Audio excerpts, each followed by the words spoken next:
Assalamualaikum warahmatullahi wabarakatuh.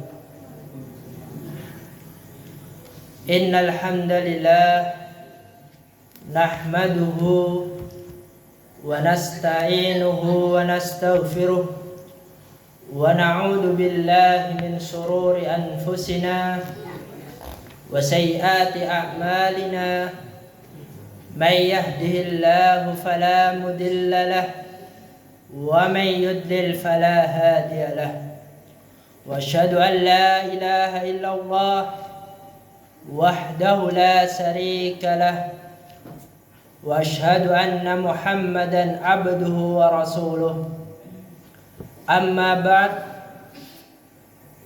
Para hadirin jamaah salat Isya, salat tarawih dan sholat fitir Mushola Khalid bin Walid yang sangat dimuliakan oleh Allah Subhanahu wa Ta'ala.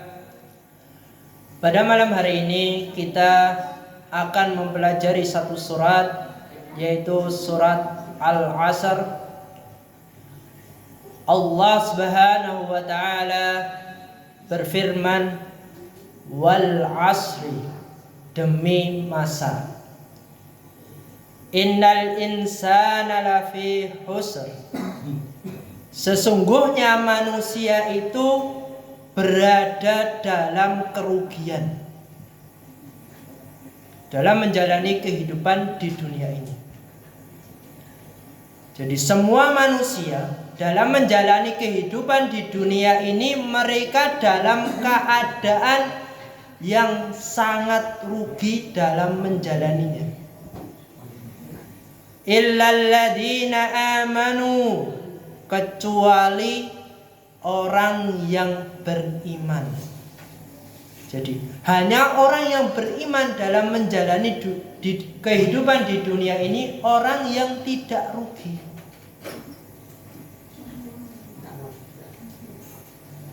Orang yang beriman di sini yang dimaksud orang yang mengerjakan amilus shalihat, mengerjakan amalan-amalan kesolehan.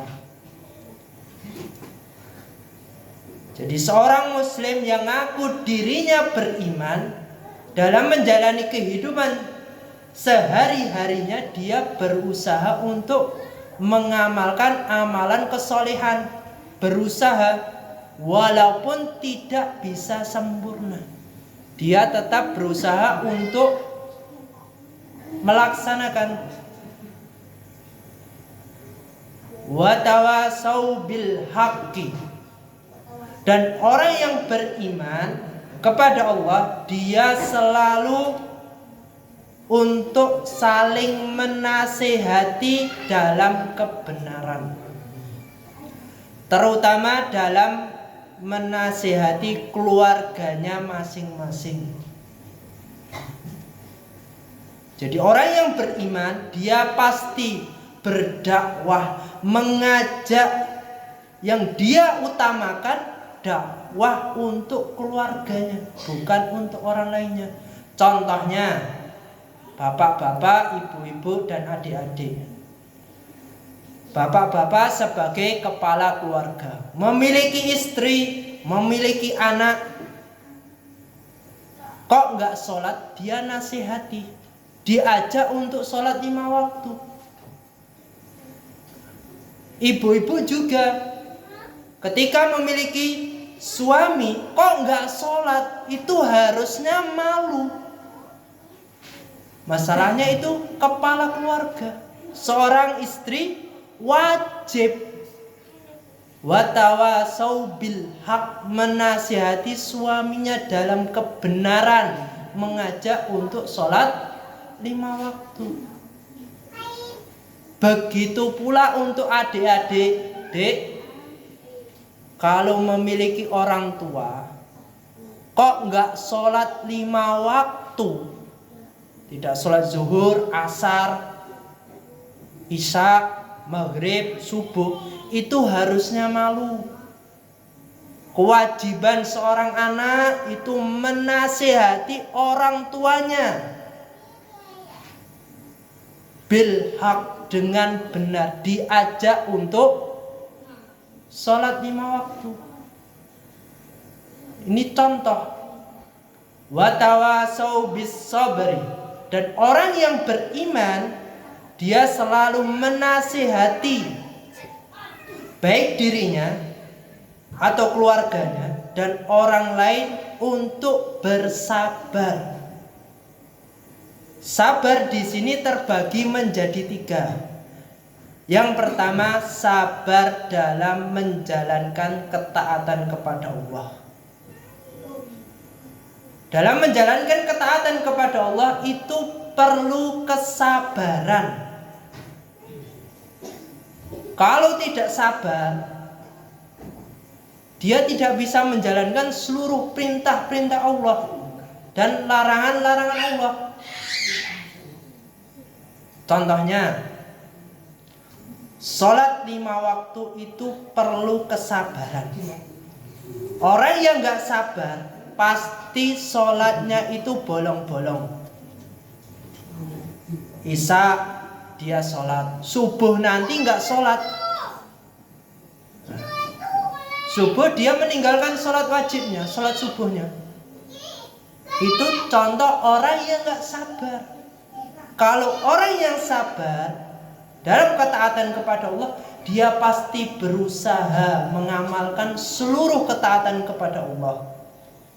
Yang kedua, as-sabru ala maksiatillah, sabar dalam meninggalkan kemaksiatan kepada Allah.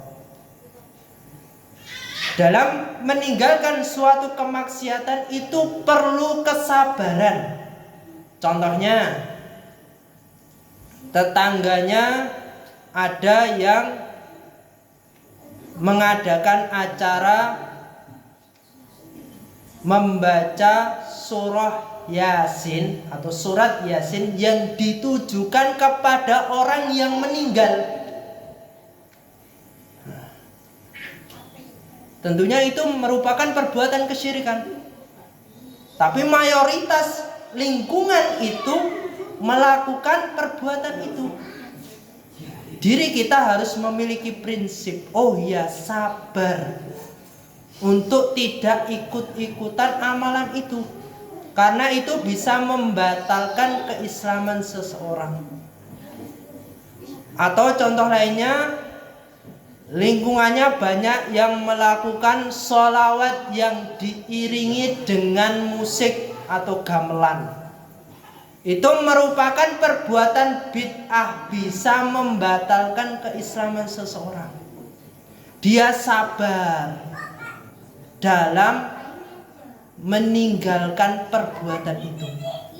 Walaupun perbuatan itu merupakan tradisi dalam suatu masyarakat, tapi tradisi itu bukan dari ajaran agama Islam, harus wajib untuk ditinggalkan. Sabar yang terakhir, as-sabru ala aqdarillah, sabar di dalam menerima takdir-takdir Allah. Itu harus perlu kesabaran. Karena dalam menjalani kehidupan pasti kita akan mendapatkan suatu kenikmatan dan suatu ujian dari Allah. Itu merupakan as-sabru ala aqdarillah, harus sabar dalam menjalaninya, tidak boleh mengeluh, penuh kesabaran. Kalau orang yang sudah melakukan dalam menjalani kehidupan, mengamalkan suatu amalan yang saleh, menasihati terutama keluarganya suatu hal dalam kebenaran, dan yang ketiga menasihati untuk bersabar, itu merupakan contoh orang yang beriman. Kalau tidak memiliki 3 hal ini, berarti dia cuma Islam KTP-nya saja. Mungkin cukup sekian. Jika ada salah kata atau perkataan saya kurang sopan, saya minta maaf sebesar-besarnya. Wassalamualaikum warahmatullahi wabarakatuh.